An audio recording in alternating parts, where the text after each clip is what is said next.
নমস্কার, আমার নাম শুভম জানা। আমি একটি আবৃত্তি করে শোনাতে চলেছি। আবৃত্তির নাম পতাকার 5 রং। লিখেছেন সুকান্ত আচার্য। বলতো দেখি, পতাকায় মোদের কয়টি রং আছে? শিক্ষক এসে শুধালেন হেসে দ্বিতীয় শ্রেণীর কাছে। একসাথে মিলে সব ছেলে বলে চিৎকার করে জোরে, 3টি বর্ণ রয়েছে লাগানো জাতীয় পতাকা জুড়ে। শ্রেণীর পেছনে বেঞ্চের কোণে শিশু ছিল এক বসে। পতাকার মাঝে 5 রং আছে, বলল সে মৃদু ভাষে।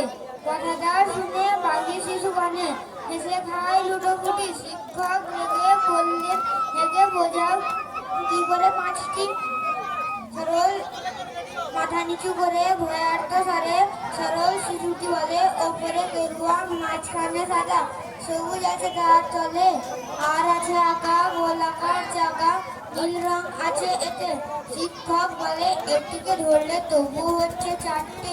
অবধ শিশুটি বলে, তখনও আর রং আছে আর এক। লাল লাল ছোপ দেখা যায় ওই পতাকার মাঝে।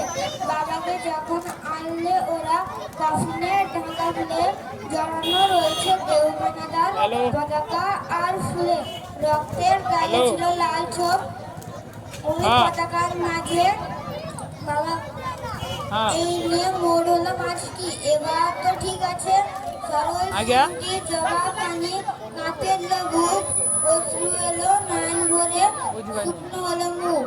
আজও যারা দেশের জন্য করছে বলিদান, স্বাধীনতার শহীদ শপথ তাদের অমর নাম।